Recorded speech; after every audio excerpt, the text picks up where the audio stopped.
Hello students, welcome to DCM classes. Today we'll be revising the part 2 of electrostatics revision series. Actually in the previous part I have actually revised up to Gauss laws. मतलब Gauss law was about to be started. तो Gauss law will be started in this class. पिछली class में actually हमने पढ़ लिया था कि kinetic energy of charge particle और motion of a charge particle in a particular electric field वो पढ़ लिया था, है ना। तो आज हम लोग स्टार्ट करते हैं इसके पार्ट 2 से, जो कि एक्चुअली आपके गॉस लॉ को कैटर करता है, गॉस लॉ से डिपेंडेंट है। तो स्टार्ट करते हैं। इलेक्ट्रोस्टैटिक पार्ट 2 में सबसे पहली चीज़ जो आपको पता होनी चाहिए वो होती है इलेक्ट्रिक फ्लक्स। ये गॉस लॉ का पार्ट है। तो इलेक्ट्रिक फ्लक्स एक्चुअली क्या होता है? Electric flux is represented by symbol phi, where phi is flux and E is electric field.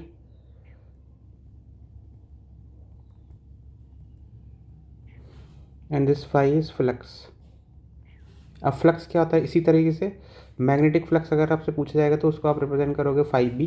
B मतलब मैग्नेटिक फील्ड, है ना। ओके, ये तो ओके है।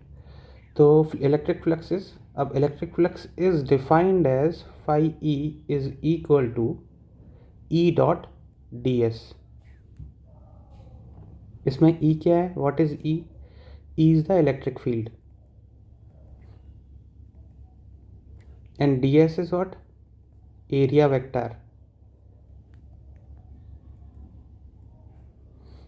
तो अब आपको इसमें क्या पता होना चाहिए कि सबसे पहले तो ये पता होना चाहिए कि इलेक्ट्रिक फील्ड जो होती है वो एक वेक्टर क्वांटिटी होती है। This is a vector quantity. Vector quantity, vector का मतलब हमें पता है, vector is something which has unit is a direction as well as particular unit, मतलब quantity as well as direction, magnitude as well as direction बोला जाता है। It has a magnitude as well as a direction. Electric field is vector quantity, d S vector is area vector. Area अभी तक आप जब तक पढ़ते आए होगे तो आपको ये पता होगा कि एरिया एक्चुअली एक स्केलर क्वांटिटी होती है, लेकिन एक एरिया एक वेक्टर क्वांटिटी होती है जिसका डायरेक्शन होता है नॉर्मल टू द सरफेस। अगर जैसे सपोज मैंने इस तरह से एक एरिया लगा बनाया हुआ है तो इस पर्टिकुलर एरिया का जो वेक्टर होगा वो होगा इसके परपेंडिकुलर टू द सरफेस। इसको हम कहेंगे इसका एरिया वेक्टर, ठीक। तो हमेशा जो फ्लक्स होता है electric flux, this is the dot product of E vector dot D S vector. D S vector is area vector which is always perpendicular to the area. Okay, अब जैसे इसके case में आप देख रहे हो यहाँ राइट में आप देख रहे हो यहाँ पर डी एस, ये है एरिया, ये स्फीयर है, सर्किल की तरह दिख रहा है क्योंकि 2 डायमेंशन में देख रहे हो आप, लेकिन ये एक्चुअली एक स्फीयर है। ये स्फीयर में जो डी एस वेक्टर है वो है ये है आपका सरफेस एरिया एस, और इस एरिया के जो perpendicular normal to it is its vector D S. तो ई वेक्टर, सपोज हमने बोला है कि इलेक्ट्रिक फील्ड, हमने सपोज एज्यूम किया है कि बाहर से आ रही है इलेक्ट्रिक फील्ड और इलेक्ट्रिक फील्ड का डायरेक्शन है इस हॉरिजॉन्टल राइट डायरेक्शन में। तो उसका जो अगर सपोज इन दोनों के बीच में एंगल थीटा है तो E dot D S this will be equal to magnitude of E vector into magnitude of D S vector into cos theta. Basic definition of dot product, correct. समझ गए हैं, इस चीज़ को समझ चुके हैं हम। अब आते हैं, अब नेक्स्ट चीज़ पर चलते हैं। अब आती है आपकी गॉस लॉ। तो गॉस थ्योरम क्या होता है? गॉस थ्योरम का जो बेसिक एक्सप्रेशन है वो है phi E is equal to surface integral, this symbol is known as surface integral, मतलब integration which is done to the whole surface, integration covering the whole surface. Integration actually होता क्या है? Integration के बारे में पता है कि it is the summation of all small elements. जब हम छोटे छोटे एलिमेंट्स को एडअप करके एक बड़ा एलिमेंट बनाते हैं तो उसको हम इंटीग्रेशन कहते हैं। अब यही आपने छोटे छोटे एलिमेंट्स का इंटीग्रेशन कर दिया whole over the whole surface, जो भी आप कंसिडर कर रहे हो, तो उसको हम कहते हैं सरफेस इंटीग्रल। इसको या तो आप इस तरह से डबल इंटीग्रल से रिप्रेजेंट कर सकते हो, या फिर दूसरा रिप्रेजेंटेशन होता है to the whole surface, integration done to the whole surface. Okay, इसके अंदर है ई वेक्टर और टी एस वेक्टर, ये है फ्लक्स। आपको पता होगा, मैंने पिछली क्लास अभी जस्ट पहले भी बताया था कि flux phi E is E dot D S. तो flux integrated to the whole surface is equal to q enclosed by epsilon naught. Q enclosed क्या होता है? जैसे सपोज मैंने एक एग्जांपल लिया यहाँ पर, ये है आपके पास एग्जांपल। इस एग्जांपल में आपके पास जो गॉसियन सरफेस है, ये एक स्फीयर है।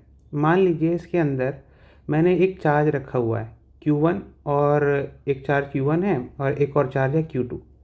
These two charges are there. अब हमें क्या करना है, हमें इलेक्ट्रिक फील्ड निकालना है इस सरफेस पर, मतलब from at radius R distance from the centre, हमें इस पर निकालना है इलेक्ट्रिक फील्ड। तो हम क्या करेंगे, गॉस लॉ को जब लगाते हैं तो उसमें क्या होगा, गॉस लॉ में electric field eight this point E dot D S, this is A sphere. तो यहाँ से सेंटर से हमें पता नहीं इलेक्ट्रिक फील्ड किस डायरेक्शन में है, तो E dot D S apply to the whole surface will be equal to E into whole surface. Actually E vector का जो डायरेक्शन होता है और एरिया वेक्टर का जो डायरेक्शन होगा, दोनों पैरेलल होंगे। इलेक्ट्रिक फील्ड सेंटर से बाहर की तरफ जा रही होगी, radially outwards to the whole sphere. E तो इलेक्ट्रिक फील्ड डॉट प्रोडक्ट, और दूसरा जो उसका जो एरिया वेक्टर होगा वो भी पैरेलल होगा, मतलब एरिया वेक्टर हमेशा परपेंडिकुलर टू द सरफेस होगा। Direction of electric field and direction of area vector will B parallel. So cos theta is zero, so E dot D S is E into D S. तो whole integral पे अगर आप ये करोगे तो ये होगा आपका 4πr² is equal to Q enclosed. इस स्फीयर सरफेस के अंदर कितने चार्ज एनक्लोज्ड हैं? ये है हमारा गॉसियन सरफेस।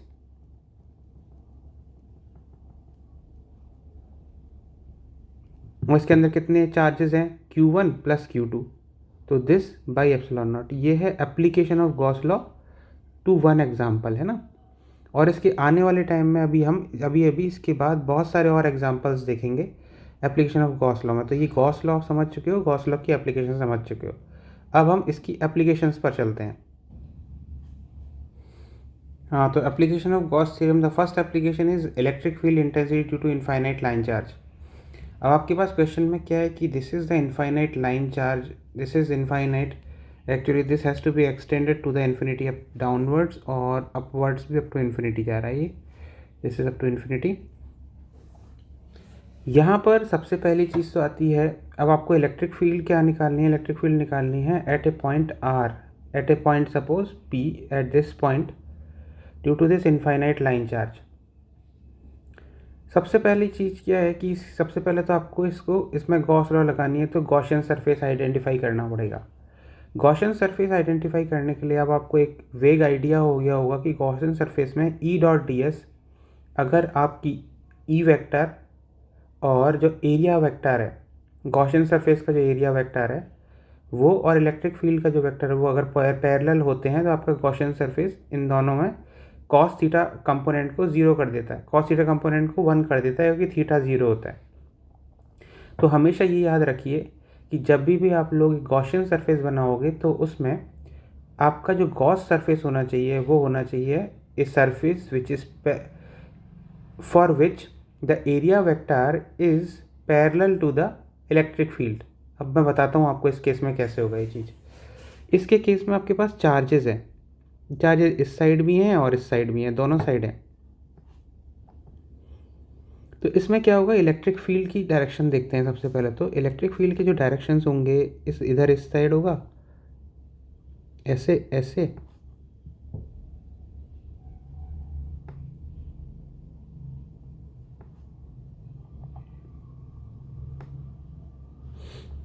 और ऐसे ही लेफ्ट में भी होगा इधर electric field.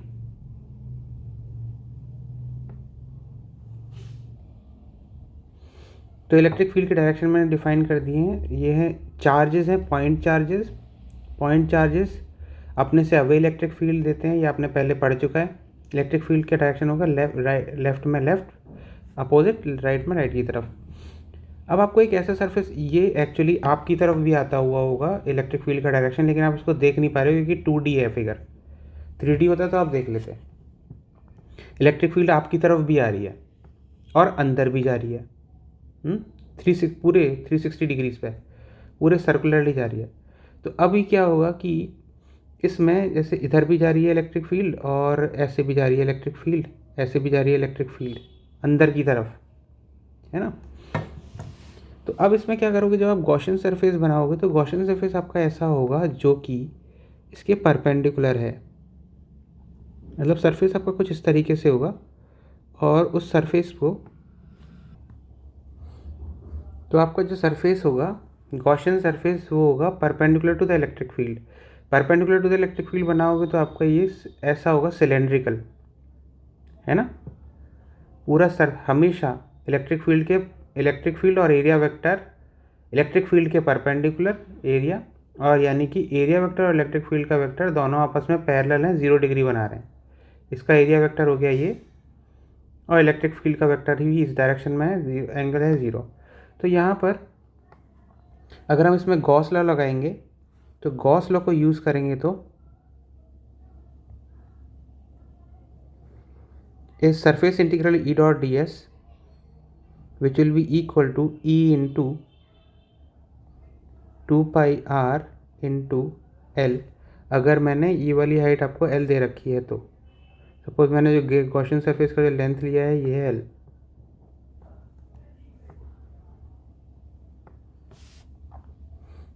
This is equal to linear charge density. अगर लीनियर चार्ज डेंसिटी लैम्डा है, मतलब चार्ज डिस्ट्रीब्यूटेड पर unit length is lambda, then total charge will be equal to lambda into L by epsilon naught.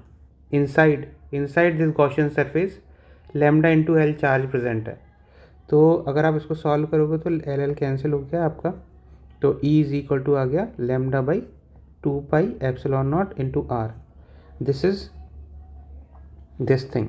तो ये prove हो गया है।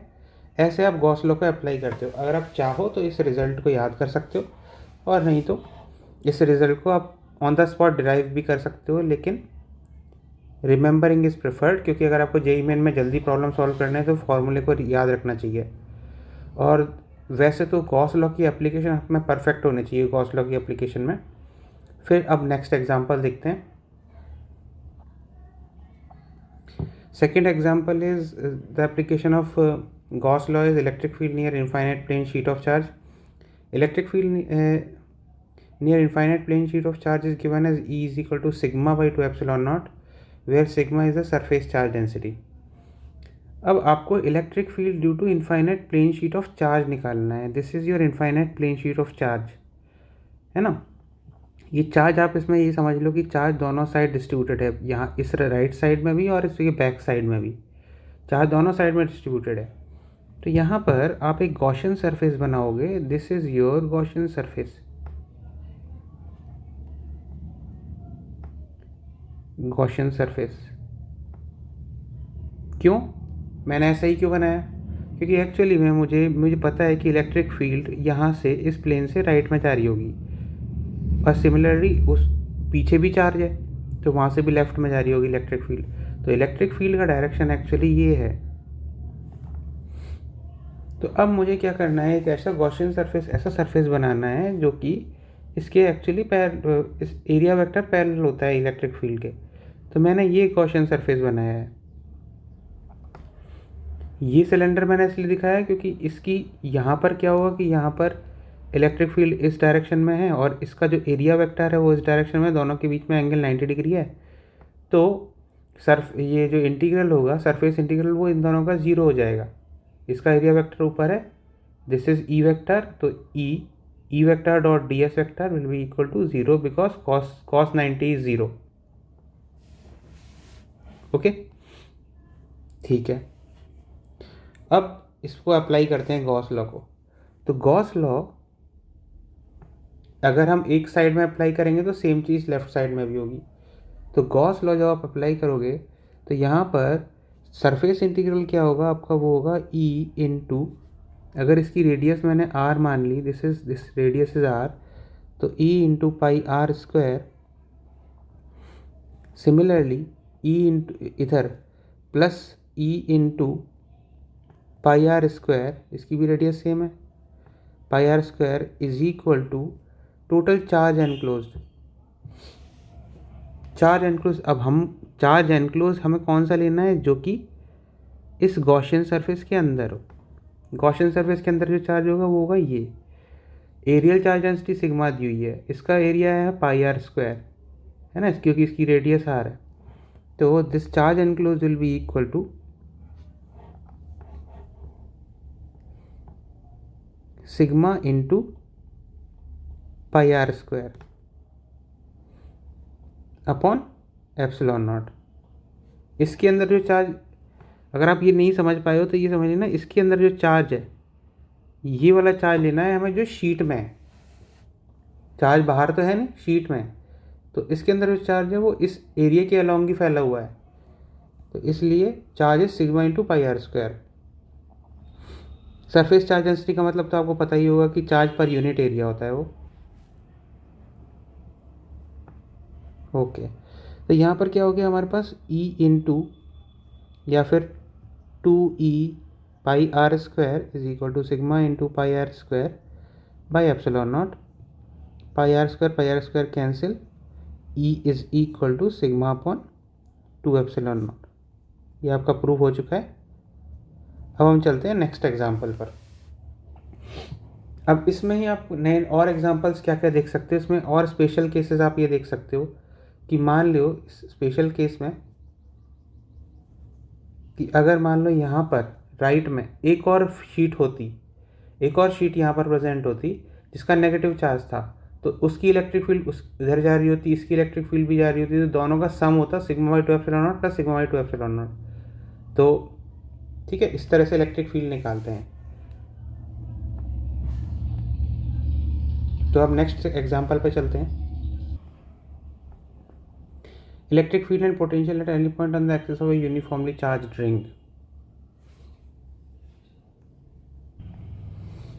This is actually not the application of Gauss law, लेकिन फिर भी इसके जो फॉर्मूले होते हैं वो हम देख लेते हैं। इसके जो फॉर्मूले हमें पता है कि इलेक्ट्रिक फील्ड एक्चुअली में क्या होती है, at a point P electric field is given by Qx by 4 pi epsilon naught into X square plus A square whole power 3/2। ये आपको पिछली क्लास में पता चल जाएगा, ये मैंने डिराइव किया था यूजिंग इंटीग्रेशन। इससे मैंने क्या किया था कि आपको अगर याद हो तो मैंने यहाँ पर एक एलिमेंट लिया था, this is A element which was of distance dx, है ना।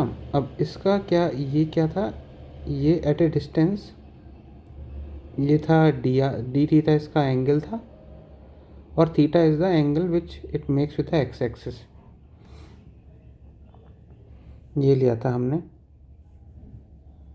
और यहाँ पर फिर उसके बाद हमने ये चीज़ निकाली थी, electric field due to this element electric field was in this direction E, और जिसको हमने बोला था कि इसके सभी वर्टिकल कंपोनेंट आपस में कैंसिल कर देते हैं, नेट कंपोनेंट हॉरिजॉन्टल होगा, उससे इंटीग्रेट करके हमने E निकाला था। अब यहाँ पर जो पोटेंशियल होता है, वो पोटेंशियल का एक फॉर्मूला होता है, V is equal to Q by 4 pi epsilon naught into X square plus A square whole power 1/2। This potential is actually very easy to find. तो यहाँ पर जो हमें पता है, याद रखना है, वो ये फॉर्मूला, तो ऊपर वाला फॉर्मूला तो हम जानते हैं, this we already know how we derived. ये अगर आप इसको डिराइव करना नहीं जानते हैं तो पिछले वीडियो को देख लेना। अब यहाँ पर क्या होता है कि पोटेंशियल निकालने के लिए आप फिर से एक छोटा एलिमेंट लो, छोटा एलिमेंट। अब क्योंकि हमें पता है इसका charge dq, elemental charge dq will be equal to q upon 2 pi a, क्योंकि रेडियस हमें a दिया हुआ है, q upon 2 pi a into dx, this is dq। अब पोटेंशियल ड्यू टू अच्छा, एक और चीज़ इसमें आप है ना, dx और x को कंफ्यूज मत करना, क्योंकि dx अलग है, अगर आप बोलोगे तो मैं इसको अलग लिख देता हूँ, dl मान लेता हूँ, ठीक है। तो कंफ्यूज होने की ज़रूरत नहीं है। तो q by 2 pi a into D x, यहाँ पर dl मान लो। हाँ, तो अब इसकी वजह से जो पोटेंशियल होगा, p पे पोटेंशियल के बारे में जानते हैं, this is a scalar quantity. तो potential due to d q will be equal to v at p due to d q will be equal to d q by 4πε0, इससे जो डिस्टेंस है, इस चार्ज से जो डिस्टेंस है point P का, this is equal to x² plus a² whole power 1/2। अब आपको क्या करना है कि इसको इंटीग्रेट करना है। दिस इज dv, मतलब potential due to small charge dv। तो इसको अगर आप इंटीग्रेट करोगे dv, तो आपके पास पूरा पोटेंशियल आएगा। This will be equal to integration of d q is q by 2πa into dl upon 4πε0 into x² plus a² whole power 1/2। आप कहाँ से कहाँ तक इंटीग्रेट करोगे इसको? dl लिया है आपने, तो इसको 0 से लेकर 2πr तक इंटीग्रेट करोगे, 2πa तक, 0 से लेकर 2πa तक। तो आपके पास जो पोटेंशियल आएगा यहाँ से, potential v is equal to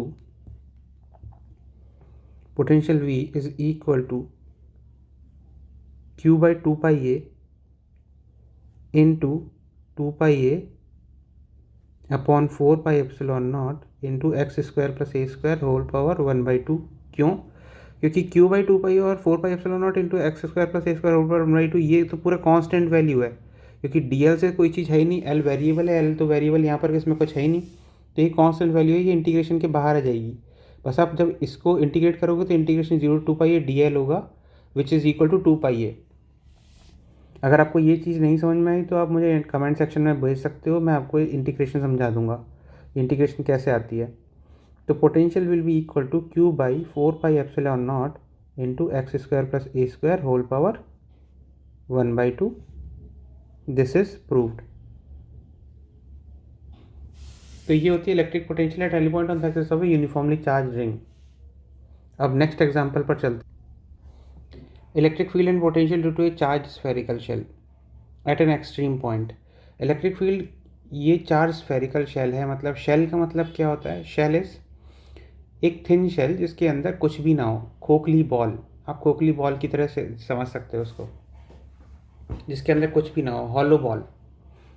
तो ये है, इसके ऊपर चार्ज प्रेजेंट है, स्फेरिकल शेल के ऊपर। आपको इलेक्ट्रिक फील्ड निकालनी है एट ए पॉइंट पे जो बाहर है इसके, and at a distance r from the centre, small r at a distance small r from the centre. और इस स्फेरिकल शेल का जो रेडियस है वो है कैपिटल R। तो यहाँ पर आप कैसे निकालोगे? Using Gauss law. This is an example of Gauss law. तो गॉस लॉ को आप किस तरह से यूज़ करोगे? आप यहाँ पर इस पॉइंट P पर एक गॉसियन सरफेस बनाओ। पूरा स्फेरिकल नहीं बना है, लेकिन कोई बात नहीं, इसको समझ जाना कि ये स्फेरिकल है ना। दिस इज गॉसियन सरफेस, ये आपने गॉसियन सरफेस बनाया जो कि स्फेरिकल है। अब दिस इज इक्वल टू, इसमें गॉस लॉ लगाएंगे हम, तो दिस इलेक्ट्रिक फील्ड जो होगी पॉजिटिव चार्ज की वजह से, ये इलेक्ट्रिक फील्ड इसके नॉर्मल होगी हमेशा, है ना, पॉजिटिव चार्ज के अगेंस्ट, ये इस डायरेक्शन में नॉर्मल। तो जब आप ऐसे बनाओगे तो ये नॉर्मल होगी हर जगह पर। यानी कि कहने का मतलब है कि गॉसियन सरफेस का जो एरिया है वो area vector is parallel to the electric field vector. तो अब क्या होगा कि E dot ds is equal to Q enclosed by epsilon naught होता है। ये है आपकी गॉस लॉ। तो इसमें हम E डॉट ds करेंगे तो ये है आपका r, हमारा जो गॉसियन सरफेस का जो रेडियस है वो है r, स्मॉल r। तो E डॉट इलेक्ट्रिक फील्ड यहाँ है, इसका एरिया वेक्टर भी इस तरफ ही होगा, है ना, पैरेलल है। E dot ds to the whole surface is equal to E into 4πr², because 4πr² is the surface area of the sphere, is equal to Q enclosed. Enclosed charges Q, capital Q, ये Q जो answer दिया हुआ है इसके अंदर, इस Gaussian surface के अंदर टोटल चार्ज क्यू है। तो this is Q by epsilon naught. So E is equal to Q by 4πε0 into r²। This is proved. अब आते हैं नेक्स्ट केस पर। इसके नेक्स्ट पर आने से पहले हमें, क्योंकि यहाँ पर पोटेंशियल भी निकालना है, तो पोटेंशियल भी देख लेते हैं। अब एक्चुअली में ये यहाँ पर किस तरह से बिहेव कर रहा है, ये एक चार्ज की तरह बिहेव कर रहा है, जो कि ये स्फेरिकल शेल एक ऐसे पॉइंट चार्ज की तरह बिहेव कर रही है जिसके बाहर हमें इलेक्ट्रिक फील्ड निकालनी है, निकाली थी अभी हमने इलेक्ट्रिक फील्ड। उसी हिसाब से पॉइंट चार्ज के हिसाब से आप एक पोटेंशियल निकाल सकते हो ऐसे at a point small are. तो potential V must be equal to Q by 4πε0 small are. तो ये इसका पोटेंशियल हो गया एट एन एक्सट्रीम पॉइंट। अब next case, on the surface at R is equal to capital R। यहाँ पर electric field होती है Q/4πε0 R capital R square, V potential होता है Q/4πε0 कैपिटल R। अब यहाँ पर हम ये देखेंगे कि जब गॉसियन सरफेस बनाते हैं तो गॉस लॉ का अगर आप यूज़ लो करोगे तो यूजिंग गॉस लॉ ये जो गॉसियन सरफेस होगा आपका यही गॉसियन सरफेस होगा, क्योंकि आपको यहीं पर इलेक्ट्रिक फील्ड निकालनी है सरफेस पर। तो ये गॉसियन सरफेस यही हो गया, ये स्फेरिकल बॉल ही इसके ऊपर चार्ज है। तो यहाँ पे गॉस लॉ लगाओगे तो आपके पास क्या आएगा, E/4π capital R square is equal to total charge Q upon epsilon naught. इस पर गॉसियन सरफेस पर ही तो चार्ज है स्मॉल r, है ना।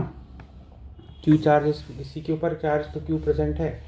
तो इलेक्ट्रिक फील्ड एट दैट इस दिस सरफेस पे क्या होगा, E is equal to Q/4πε0 capital R square. तो ये प्रूव हो गया है। अब पोटेंशियल देखते हैं। अब पोटेंशियल क्या होता है, पोटेंशियल आपका जब यहाँ पर आओगे तो इसमें आपको मैं एक और चीज़ सिखाता हूँ। पोटेंशियल निकालने के लिए एक्चुअली आप ये वाला फॉर्मूला यूज़ कर सकते हो, E is equal to minus dV/dr।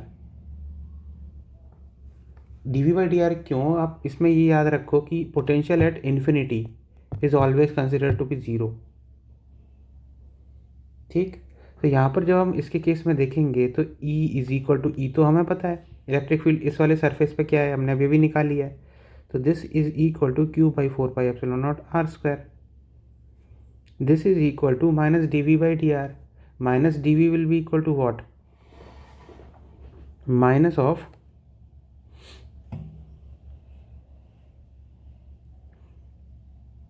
V infinity minus potential at surface R by R dr is, dr मतलब इस सरफेस से लेके इन्फिनिटी तक कितना, यहाँ से मतलब इन्फिनिटी से लेके आप यहाँ पर आ गए हो, है ना। तो यहाँ पर आपका जो dr है,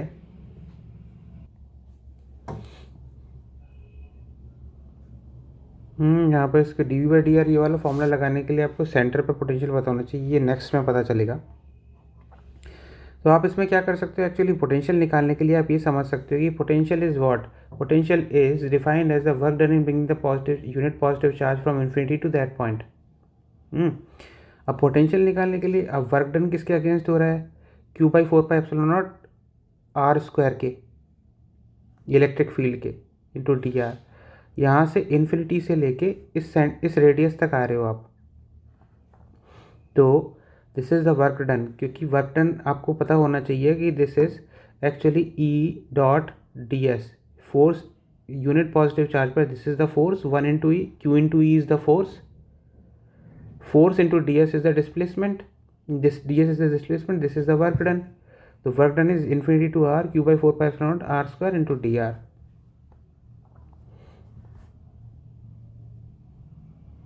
Q यूनिट पॉजिटिव चार्ज है इसलिए, है ना। तो यहाँ पर जो आपका वर्क डन हो गया वो हो गया Q/4πε0 इंटू -1/r, जो कि फिर इन्फिनिटी से r तक आप जाओगे तो this will be equal to minus Q/4πε0 capital R। तो यहाँ पर पोटेंशियल आती है ये। अब यहाँ पर क्योंकि नेगेटिव चार्ज आ रहा है तो इस नेगेटिव चार्ज में आपको इसको टेक केयर करना पड़ेगा कि आपका जो वर्क डन हो रहा है वो आप इन्फिनिटी से आर पर आए हो, जो कि इन्फिनिटी से जब आर पर आए हो तो आपका डिस्प्लेसमेंट इस डायरेक्शन में हुआ है, फोर्स राइट डायरेक्शन में है, तो आपको यहाँ पर वर्क डन में नेगेटिव साइन लगाना पड़ेगा। तो negative into negative is positive, so potential is Q/4πε0 R। ये मैंने आपको इस तरीके से समझा दिया है कि आप कैसे पोटेंशियल निकालते हो किसी पॉइंट पे। Potential is what, potential is the work done bring the unit positive charge from infinity to that point, ये बेसिक डेफिनेशन होती है।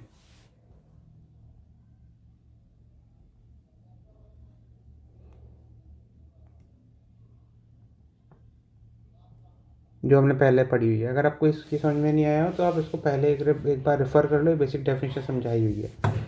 तो ये पोटेंशियल कैलकुलेट हो गया है, दोनों चीज़ें कैलकुलेट हो गई हैं। अब चलते हैं नेक्स्ट के। At an internal point r small are less than capital R, तो इस पर आप क्या करोगे, आपको इंटरनल पॉइंट पर इलेक्ट्रिक फील्ड निकालनी है यहाँ पर। तो आप क्या करोगे कि इलेक्ट्रिक फील्ड निकालने के लिए आप गॉस लॉ लगाओगे। गॉस लॉ इज, वैसे मैं पहले expression, electric field is equal to zero at r, at small are less than capital R. Electric field zero होती है और पोटेंशियल होता है Q/4πε0 कैपिटल आर। अब ये क्यों होता है ये अब देख लेते हैं।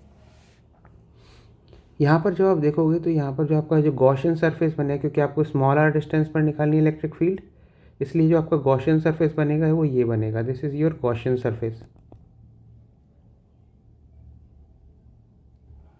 इलेक्ट्रिक फील्ड आपको निकालनी है, जो सपोज़ हमने यहाँ पर मान लिया कि इलेक्ट्रिक फील्ड हमारी कुछ तो है, लेकिन अब इसका जो E.ds जो होगा, गॉस लॉ जब आप लाओगे E.ds, this is equal to actually Q enclosed by epsilon naught. E.ds is what? E.ds is E into 4πr small r square। लेकिन यहाँ पर आप इस तरफ ध्यान देखो कि Q enclosed जो है, चार्ज तो सरफेस के ऊपर है, कैपिटल आर के ऊपर, अंदर जो ये शेल है इसके अंदर तो कोई चार्ज ही नहीं है, तो हॉलो है। तो हमारे इस प्रेजेंट गॉसियन सरफेस के अंदर कोई चार्ज ही नहीं है, तो इसका मतलब charge is zero by epsilon naught. इसका मतलब electric field will be equal to zero, क्योंकि zero by anything is zero, तो electric field will be in this case zero. तो दिस इज प्रूव्ड। अब आते हैं पोटेंशियल पर। पोटेंशियल के लिए ये वाला एक्सप्रेशन ओके है। पोटेंशियल के लिए जो आप निकालोगे तो potential is what, potential at distance r is equal to work done in bringing the unit positive charge 1 coulomb charge from infinity to that point. अब यहाँ पर जो इलेक्ट्रिक फील्ड है वो हम ऑलरेडी देख चुके हैं, इसकी वैल्यू होती है Q/4πε0 स्मॉल आर स्क्वायर, बाहर की तरफ, जब r बाहर है ना, स्मॉल आर। अब इसके अगेंस्ट वर्क हो रहा है इन्फिनिटी से, तो लेके यहाँ से लेके जो यहाँ तक वर्क होगा, मतलब इन्फिनिटी से लेके सरफेस तक जो वर्क होगा वो हम ऑलरेडी कैलकुलेट कर चुके हैं। वो होता है हमारा इन्फिनिटी से लेके सरफेस आर तक जो वर्क है वो, अब नेगेटिव साइन और लगाना पड़ता है, वो हम ऑलरेडी कैलकुलेट कर चुके हैं, plus work done in bringing this unit positive charge from surface r to this point on this surface। हमें पोटेंशियल इस सरफेस पर निकालना है, तो हमें पोटेंशियल वर्क डन यहाँ तक निकालना पड़ेगा, work done from capital R से लेके स्मॉल आर तक। अब यहाँ पर आप ये देखो कि इलेक्ट्रिक फील्ड इस सरफेस के बाहर तो है, electric field Q/4πε0 small are square जो हमने अभी अभी ऊपर कैलकुलेट किया था, है ना, यहाँ इधर। लेकिन इस सरफेस के अंदर, कैपिटल आर के अंदर तो इलेक्ट्रिक फील्ड है ही नहीं, जो हमने अभी अभी देखा है। Electric field is zero inside the cavity, E zero. जब इलेक्ट्रिक फील्ड ही नहीं है तो फोर्स नहीं होगा, क्योंकि हमें पता है किसी भी चार्ज के ऊपर जो फोर्स होती है F/Q is equal to electric field into charge. Direction का होता है in the direction of electric field. पर यहाँ पर इस वाले केस में हमारे पास अंदर कोई इलेक्ट्रिक फील्ड ही नहीं है, जब दिस इज ज़ीरो तो force will be also equal to zero. Force अगर ज़ीरो है तो कोई वर्क ही नहीं होगा बॉडी पर, इस चार्ज पर, यूनिट पॉजिटिव चार्ज पर, तो this work will be equal to zero. So potential at small r will be equal to -W infinity C r. लेकिन हमें ये पता है कि negative of the work done in bringing the positive charge from infinity to capital R होता है potential at capital R. तो potential at small r will be equal to potential at capital R, which is equal to Q/4πε0 capital R. तो potential inside the surface of a hollow sphere is always equal to potential at the surface. ये आपको ये हमेशा समझ लेना चाहिए। तो ये वाली चीज़ जो आप चाह रहे हो प्रूव करना, ये ऑलरेडी आपकी इसकी प्रूव हो चुकी है। तो ये आपके रिजल्ट हैं जो आपको पता होना चाहिए। अब इसके बाद आएंगे हम due to non conducting sphere, solid sphere. Electric field and potential due to charge non conducting sphere. This is a solid sphere जिसके अंदर चार्ज पूरा डिस्ट्रीब्यूटेड है, सेंटर से लेके एंड तक पूरे स्फीयर में, और इसकी कैपिटल आर रेडियस है, Q is the charge distributed. हमें इलेक्ट्रिक फील्ड इनिशियली निकालनी है एट एन एक्सट्रीम पॉइंट जो कि आर डिस्टेंस पर है आउटसाइड द सॉलिड स्फीयर। अब इस वाले केस में देखिए यहाँ पर भी क्या है, ये सिंपल केस है, यहाँ पर भी जस्ट आपको गॉस लॉ अप्लाई करनी है। तो गॉस लॉ में ये है आपका Gaussian surface, this is your Gaussian surface. क्यों? क्योंकि यहाँ पर आपको एक्चुअली में आर डिस्टेंस पर निकालना है, जिस डिस्टेंस पर निकालना है वहीं पर गॉसियन सरफेस बना लो। तो Gaussian surface, this electric field is suppose out going outside, तो E into 4πr² is equal to Q enclosed is Q by epsilon naught। तो E is equal to Q by 4π epsilon naught into r²। तो ये prove हो चुका है। अब इसके बाद नेक्स्ट चीज़ पर चलते हैं। नेक्स्ट चीज़ क्या है? नेक्स्ट है आपका कि यहाँ पर अब मान लो आपको पोटेंशियल निकालना है। तो पोटेंशियल क्या होता है? Potential is a work done in bring the positive unit positive charge from infinity to this point small r। तो वर्क डन क्या होगा? नेगेटिव ऑफ, क्योंकि फोर्स के अगेंस्ट कर रहे हो आप, तो work done this will W infinity लेके कैपिटल स्मॉल r तक, this will be equal to minus of force into displacement force integral of Q by 4π r², this is electric field, into 1 unit positive charge को लेके आ रहे हो आप, into dr distance. तो V will be equal to V at point small r will be equal to minus Q by 4π into, हाँ यहाँ से इसके लिमिट डालने पड़ेंगे इन्फिनिटी से लेके स्मॉल r तक।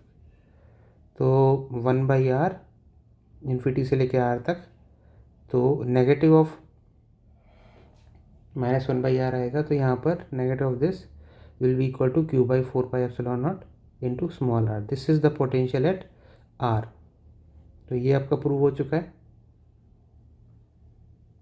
अगर आपको ये समझ में नहीं आया तो इसको ये समझ और डिटेल में समझाता हूँ। This is equal to negative of work done is force, force is what? Force into dr displacement.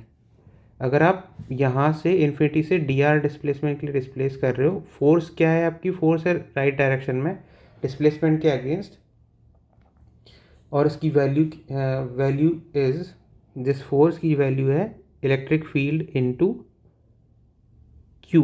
Q is 1 column charge को हम लेके आ रहे हैं, क्योंकि हमें ये पता है कि force is equal to E into Q होता है। Electric field Q by 4πr² हम निकाल चुके हैं। तो दिस इलेक्ट्रिक फील्ड सब्स्टिट्यूट किया है मैंने यहाँ पर ना। तो क्या ये चीज़ समझ में आ गई है हमें? अब नेक्स्ट पर चलते हैं। Electric field on the surface of the solid sphere. तो अब यहाँ पर क्या है कि आपको surface of the solid sphere पर निकालना है। तो आपका small r is equal to capital R है। तो यहाँ पर आप क्या करोगे कि गॉसियन सरफेस लगाओगे, तो this will be equal to E into 4π small r² which is actually r, 4π capital R²।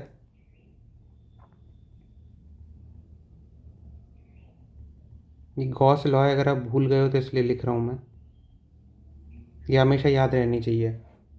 Into 4πr² is equal to Q enclosed is Q by epsilon naught. तो E will be equal to Q by 4π epsilon naught into r²। This is proved. अब आते हैं potential पे। Potential का भी same ही चीज़ है जैसे हम पिछले वाले केस में हमने देखा था। अगर अब इलेक्ट्रिक फील्ड क्या है? इलेक्ट्रिक फील्ड या इस सरफेस से बाहर Q by 4π epsilon naught small r² थी, है ना, जो हमने इसमें देखा था। यहाँ पर ये 4π एप्सिलॉन नॉट r² थी। तो आपका जो पोटेंशियल होगा, जो सरफेस पर जो पोटेंशियल होगा, this will be equal to work potential is negative of the work done in bringing the charge unit positive charge from infinity to capital R। So this is equal to force जो है बाहर की तरफ लग रही है E into unit positive charge पर, और डिस्प्लेसमेंट आप कर रहे हो यहाँ से यहाँ तक, है ना, इन्फिनिटी से लेके यहाँ तक। तो dr, तो this will be equal to E into 1 into dr। So E is electric field outside is Q by 4πε0 R square, 4πε0 small are square into D R. इसको आप कहाँ से इन्फिनिटी से लेके कैपिटल आर तक इंटीग्रेट कर रहे हो, तो जब आप इसको इंटीग्रेट करोगे तो your value will be Q by 4πε0 into -1/r infinity से लेके कैपिटल आर तक। This will be equal to Q by 4πε0 capital R.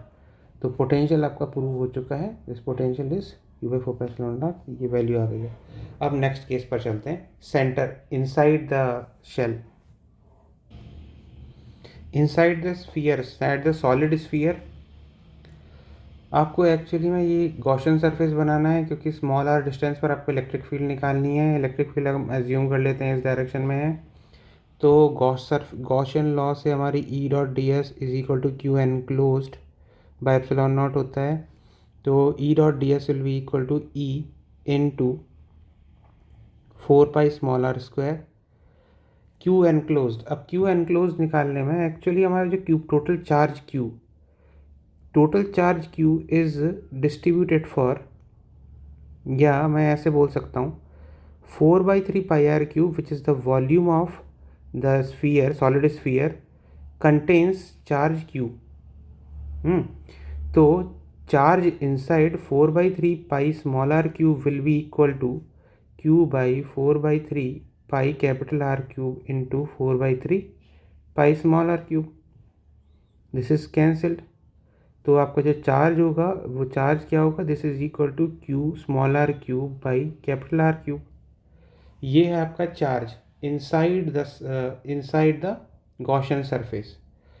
तो Q R cube by capital R cube into epsilon naught, so E is equal to Q R cube by 4π epsilon naught R cube into small are square and this is cancelled, so your answer will be QR by 4π epsilon naught capital R cube. Your electric field is Q small r by 4π epsilon naught capital R cube. So this is proved. Electric field using Gauss law solid sphere के अंदर। अब यहाँ पे हम potential निकालनी है, तो potential में क्या होगा कि पोटेंशियल में हमें इन्फिनिटी से लेके इस पॉइंट तक आने में जो वर्क डन लगा वो उसका नेगेटिव निकालना है। तो potential is the negative of work done from infinity to small are, तो which will be equal to negative of work done from infinity से लेके कैपिटल आर तक प्लस आर से लेके कैपिटल आर से लेके स्मॉल आर तक आना। ओके, तो potential this will be equal to minus infinity से लेके आर तक जो हमने वर्क डन जो किया था वो तो हमें एक्चुअली पता है, वो है minus Q by 4π epsilon naught capital R. So this is minus Q by 4π epsilon naught capital R, ये हम निकाल चुके हैं पिछले वाले केस में। प्लस अब हमें क्या करना है, वर्क डन निकालना है कैपिटल आर से लेके स्मॉल आर तक आने के लिए। अब इसमें जो इलेक्ट्रिक फील्ड है, इलेक्ट्रिक फील्ड हमारा काम देगी, electric field is Q R by 4π epsilon naught R cube into D R. ठीक है, यहाँ से हम डी आर ले रहे हैं, अब लिमिट्स हमने डाल दी हैं। फोर्स चार्ज है हमारा 1 कोलूम को हम लेके आ रहे हैं कैपिटल आर से स्मॉल आर तक, तो ये 1 हो जाएगा। तो this is your work done. अब इसको आपको कैलकुलेट करना है, this will be equal to Q by 4π epsilon naught capital R minus Q by 4π epsilon naught capital R cube into are square by 2 from capital R to small R. This will be equal to Q by 4π epsilon naught capital R minus Q by 8π epsilon naught R cube into small are square minus capital R square. इसको जब आप simplify करोगे,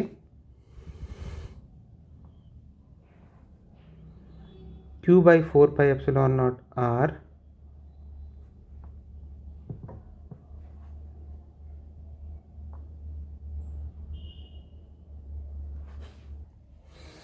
जब आप इसको simplify करोगे तो ये आएगा, जिस Q by 4π epsilon naught capital R को आप कॉमन ले लोगे तो आएगा 1 minus this plus 1 by 2, which is 1 plus 1 by 2 is 3 by 2. So 3 capital R square minus small r square by 2 capital R square, which is this.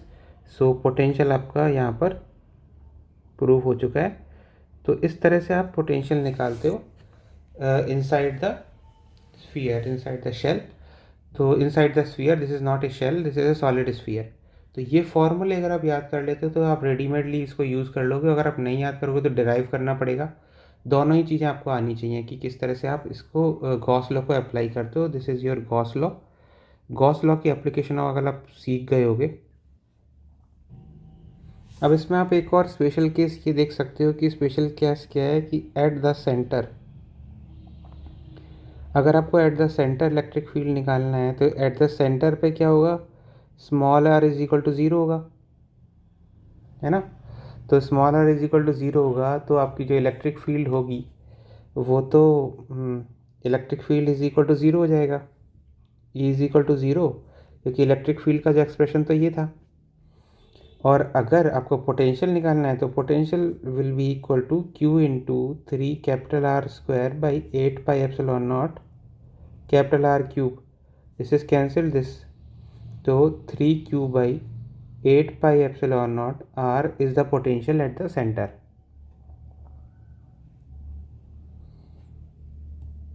So these are your two ultimate results जो आपको, अगर आप चाहो, वैसे तो ये expression अगर आपको याद है तो आप ये निकाल लोगे कि आर की वैल्यू ज़ीरो रखनी है बस यहाँ पे. ठीक है. अब मैं आपको एक और चीज़ बताऊंगा इसके बाद जो कि होती है potential due to spherical shell. अगर आपके पास मल्टीपल शेल्स होती हैं तो आप उसके कैसे पोटेंशियल कैसे निकालते हो. Potential due to spherical shells. अब यहाँ पर क्या है, इसमें और पिछले वाले एग्जांपल में क्या अंतर है कि यहाँ पर ना मल्टीपल शेल्स हैं आपके पास. जब आपके पास मल्टीपल शेल्स होती हैं तो पोटेंशियल कैसे निकालते हैं आप यहाँ पर ये सीख लो. मल्टीपल शेल्स हैं, spherical shells. At point P आपको निकालना है जो कि डिस्टेंस आर पर है ना. तो यहाँ पर आप कैसे करोगे कि यहाँ पर एक्चुअली बेसिक डेफिनेशन को याद रखो. What is the potential eight a point P is the negative of work done in bringing the unit positive charge from infinity to that point. यहाँ पर आपको R तक, इस पॉइंट P तक लेके आना है, यानी इन्फिनिटी से लेके R तक लेके आना है आपके यूनिट पॉजिटिव चार्ज को. उसमें जो वर्क लगेगा. अब यहाँ पर आप देखो कि यहाँ पर इलेक्ट्रिक फील्ड्स जो है ना, इलेक्ट्रिक फील्ड आपको पिछले का एक्सप्रेशन याद होगा. तो इलेक्ट्रिक फील्ड, दो इलेक्ट्रिक फील्ड लग रही होंगी. एक तो इलेक्ट्रिक फील्ड होगी आपकी Q1 की वजह से, EQ1, और दूसरी इलेक्ट्रिक फील्ड होगी आपकी EQ2 की वजह से. नेट इलेक्ट्रिक फील्ड क्या लग रही होगी, EQ1 आपकी क्या है, पहले तो ई नेट देख लेते हैं. E net is equal to EQ1 plus EQ2, है ना. EQ1 is Q1 by 4 pi epsilon naught into are square. EQ2 is Q2 by 4 pi epsilon naught into are square. तो आपकी जो ई नेट है वो है Q1 plus Q2 by 4 pi epsilon naught small are square. This is आपकी E net. अब इस electric field के अगेंस्ट वर्क हो रहा है from infinity to small are.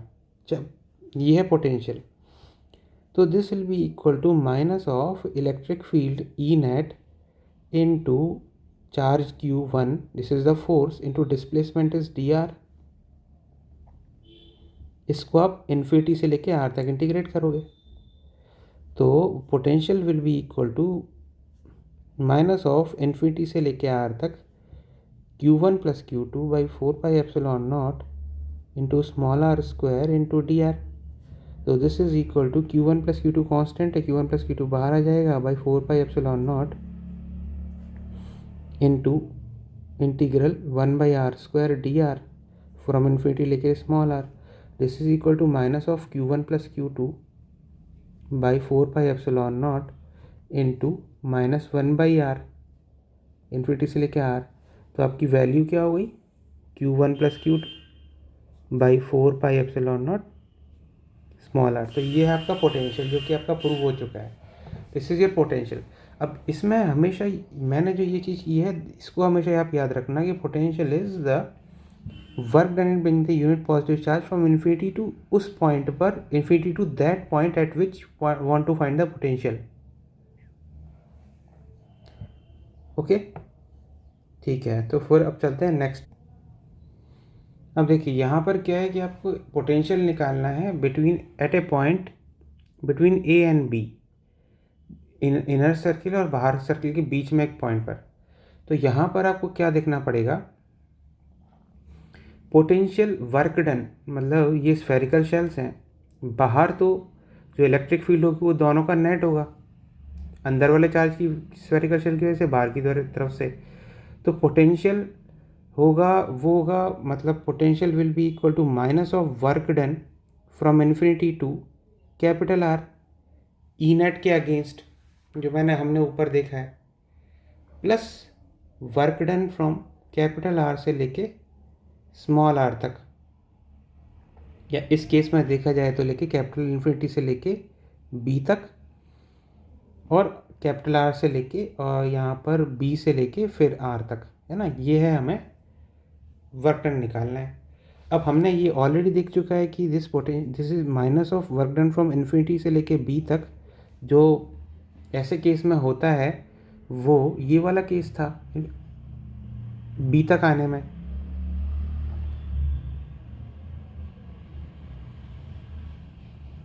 है ना।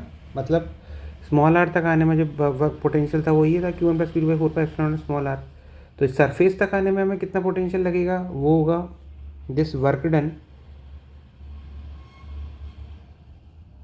This thing is equal to Q by 4 pi epsilon naught, sorry Q1 plus Q2 by 4 pi epsilon naught into B. This is okay. अब हमें क्या करना है, हमारा काम है वर्क डन फ्रॉम बी से लेके आर तक ये निकालना। अब बी से लेके हमें पता है inside a spherical shell electric field zero होती है, मतलब Q2 की वजह से जो अंदर, इसके अंदर जो आर सरफेस पर Q2 की वजह से जो स्फेरिक इलेक्ट्रिक फील्ड होगी वो तो ज़ीरो होगी, यानी कि EQ2 will be equal to zero. अब इलेक्ट्रिक फील्ड सिर्फ यहाँ पर EQ1 वाली होगी, EQ1 की इलेक्ट्रिक फील्ड होगी Q1 by 4 pi epsilon naught into are square. तो यहाँ पर जो वर्क डन होगा this will be equal to Q1 plus Q2 तो हमने निकाल लिया है by 4 pi epsilon naught B minus integration of from B से लेके स्मॉल आर तक इलेक्ट्रिक फील्ड क्या है आपकी, वो है Q1 by 4 pi epsilon naught small are square, charge है 1 यूनिट इंटू डी आर, ये वाली चीज़। अगर आप इसको कैलकुलेट कर लोगे तो आपका आंसर आना चाहिए। देखते हैं, Q1 plus Q2 by 4 pi epsilon naught B minus Q1 by 4 pi epsilon not, Q1 by 4 pi epsilon not बाहर आ जाएगा आपका, माइनस 1 बाई आर बी से लेकर स्मॉल आर तक, दिस इज इक्वल टू, इसको सॉल्व कर तो इसके बाद जब इंटीग्रेट किया तो माइनस 1 बाई आर से बी तक ये रेंज आ गई। This is Q1 plus Q2 by 4 pi epsilon naught B plus Q1 by 4 pi epsilon naught into 1 by R minus 1 by B, क्योंकि minus 1 by R plus 1 by B होता है, minus अंदर ले लिया, ये आ गया। अब यहाँ पर क्या है, Q1 by 4 pi epsilon naught r तो बाहर आ जाएगा, और ये यहाँ पर क्योंकि नेगेटिव है तो Q1 यहाँ पर कैंसिल हो जाएगा, दिस एंड दिस। तो उसके केस में Q2 by 4 pi epsilon not भी आ जाएगा, जो कि आपका आंसर है। तो इससे आपका ये पोटेंशियल प्रूव हो चुका है। और तीसरा एक और केस है, at a point where R less than A, तो आपको यहाँ पर एक इस पॉइंट पर जब small are less than A है तो इस पर आपको निकालना है पोटेंशियल। तो यहाँ पर क्या होगा कि पोटेंशियल आपका जो होगा this will be equal to minus of work done from infinity से लेके बी तक plus work done from B से लेके ए तक plus work done from A से लेके स्मॉल आर तक, ये होगा। तो यहाँ पर इन्फिनिटी से लेके बी तक हम ऑलरेडी निकाल चुके हैं, इसकी वैल्यू होती है हमारी Q1, this is equal to minus of infinity से लेके बी तक वर्क माइनस इन्फिनिटी से लेके बी से लेके ए तक work minus work done from A से लेके आर तक। तो अभी यहाँ पर क्या होगा, इन्फिनिटी से लेके बी तक हम ऑलरेडी निकाल चुके हैं, इसकी वैल्यू होती है Q1 plus Q2 by 4 pi epsilon naught into B, जैसे ऊपर देखा था हमने, है ना, यहाँ पर दिस वन। तो बी से लेके वर्क डन फ्रॉम बी से लेके ए तक आप निकाल सकते हो ये चाहो तो, क्योंकि यहाँ पर इस वाले एक्सप्रेशन में हमने b से लेके r तक निकाला था, तो यहाँ पर r की वैल्यू जगह आप a डाल दोगे तो वर्क डन आ जाएगा, which is equal to minus of Q1 by 4πε0 a plus Q2 by 4πε0 b, ठीक है, minus work done from A to R. अब यहाँ पर देखो, यहाँ पर ए के अंदर, इस Q1 के अंदर ये तो शेल है, Q2 के अंदर electric field due to Q2 zero हो गई है, तो यहाँ भी ज़ीरो ही होगी। और Q1 के अंदर, ये शेल के अंदर भी हमें बताया, तो ई Q1 भी ज़ीरो होगी। तो पोटेंशियल जो ए से लेके वर्क डन, जो इलेक्ट्रिक फील्ड नेट ज़ीरो है Q1 शेल के अंदर, तो वर्क डन भी ज़ीरो होगा, तो this will be equal to zero. तो आपका जो आंसर होगा वो होगा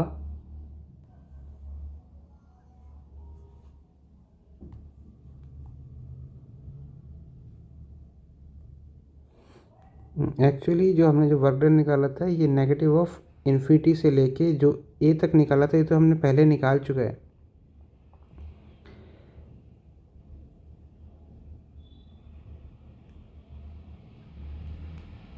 इन्फिनिटी से लेके आप कहाँ पर आ रहे हो, इन्फिनिटी से लेके यहाँ तक बी तक आ रहे हो, फिर बी से लेके आर तक आ रहे हो, जो कि हमने अभी अभी यहाँ पर ये निकाला हुआ है, इन्फिनिटी से लेके बी तक और बी से लेके आर तक। बस आर की वैल्यू है सब्स्टिट्यूट कर देनी है, तो इन्फिनिटी से लेके टोटल ए जो वर्क डन होगा वो होगा Q1 बाई, इसको नेगेटिव साइन भी हट जाता है, तो this is equal to Q1 by 4πε0 a plus Q2 by 4πε0 b। अब यहाँ पर क्या है कि यहाँ पर work done from A to R, जो मैं बताना चाह रहा था कि ए से लेके जब आप आर अंदर जब आते हो, इसके अंदर इलेक्ट्रिक फील्ड ज़ीरो है, तो ज़ीरो है तो वर्क डन ही नहीं होगा, तो वर्क डन होगा तो this will be equal to zero. So your potential will be equal to Q1 by 4πε0 a plus Q2 by 4πε0 b। इस वाली चीज़ में कंफ्यूज होने की ज़रूरत नहीं, बस ये वाली जो चीज़ है इन्फिनिटी से लेके बी तक, बी से लेके ए तक, ये आपको जो वर्क डन कैलकुलेट किया गया है, ये वाली चीज़ ही हमने यहाँ पर कैलकुलेट की है जस्ट ऊपर, इन्फिनिटी से लेके बी तक और बी से लेके आर तक आने में। बस इसको आर को आपको ए कर देना है, जब आर ए होगा तो वर्क डन जो होगा वो ये होगा, तो बस यहाँ पर आर की जगह पर ए सब्स्टिट्यूट कर दोगे तो आपका टोटल वर्क डन आ जाएगा। तो ये प्रूव हो चुका है, ये आपकी पूरी गॉस लॉ कंप्लीट हो गई है। अब इसका जो इलेक्ट्रोस्टैटिक्स का जो थर्ड पार्ट आएगा, उस थर्ड पार्ट में बाकी जो बचे हुए छोटे छोटे कॉन्सेप्ट हैं वो डिस्कस होंगे, और फिर ये चैप्टर आपका कंप्लीट हो जाएगा। अगर आपको ये वीडियो पसंद आया हो तो इस वीडियो को लाइक कीजिए, शेयर कीजिए, सब्सक्राइब कीजिए। और एक्चुअली मैंने कुछ चेंजेस किए हैं, कुछ चेंजेस क्या है कि पहले मैं सिर्फ आपको शॉर्ट फॉर्मूले बता रहा था विदाउट एक्सप्लेनिंग कि ये कैसे आएगा, लेकिन यहाँ पर इस वीडियो में मैंने ये चेंज किया है कि जब आप फार्मूले याद करो तो साइमल्टेनियसली ये भी देख लो कि ये एक्चुअली फार्मूला डिराइव कैसे होता है। तो इस फार्मूले को साथ साथ डिराइव करते हुए देखते रहोगे तो आपको कंप्लीट रिवीजन हो जाएगा, क्योंकि जो एक्चुअली जो जेईई मेन का जो एग्ज़ाम होता है, उस एग्ज़ाम में एग्जैक्ट फार्मूला को की अप्लाई करने से ज़्यादा, फार्मूला मेमोराइज्ड हो, उसको डायरेक्ट अप्लाई करने से के अलावा जो इम्पॉर्टेंट चीज़ होती है उससे, जो कि एक्चुअली उससे ज़्यादा इंपॉर्टेंट होती है कि उसको आप फार्मूले को लेके कैसे आए हो, क्योंकि जेईई मेन में जब आपसे क्वेश्चन पूछा जाएगा तो वो सिचुएशन चेंज भी कर सकते हैं, तो उस समय आपको ये जो नॉलेज है कि आया कैसे ये फार्मूला, तब आप उसको बहुत अच्छे से उसको अप्लाई कर पाओगे, तो आप कंप्लीटली प्रिपेयर्ड हो जाओगे। इसके बाद आप कंप्लीटली प्रिपेयर्ड हो to tackle your JEE Main exam. इसको देखने के बाद आपको बस प्रैक्टिस क्वेश्चन को प्रैक्टिस करने की ज़रूरत पड़ेगी, जो आप और अलग वीडियो से देख सकते हो, जो मैंने और क्वेश्चन सॉल्व किए हैं। तो अगर आपको ये वीडियो पसंद आया तो लाइक शेयर सब्सक्राइब कीजिए, और जिससे कि मैं नए वीडियोस जब डालूँगा तो आपके पास आ जाएंगे, और इसको अच्छे से देखते रहिए। एग्ज़ाम से पहले ये आपको बहुत अच्छे से प्रिपेयर कर देंगे। अगर आपको फर्दर कोई डाउट आता है तो किसी सी चीज़ प्रिपरेशन से रिलेटेड या फिर प्रॉब्लम सॉल्विंग से रिलेटेड, तो आप मेरे व्हाट्सएप चैनल पे शेयर कर मैसेज कर सकते हैं। 2 नंबर्स दिए हुए हैं मैंने नीचे डिस्क्रिप्शन बॉक्स में, वहाँ पर आप उनमें से दोनों नंबर में से किसी भी नंबर पर मैसेज कर सकते हैं। आपको मैं तुरंत जल्दी से जल्दी उसका डाउट को एक्सप्लेन करने की कोशिश करूँगा। Thank you. तो लाइक शेयर सब्सक्राइब कीजिए इस वीडियो को, जिससे कि और लोगों तक पहुँचे ये। और thank you, all the best.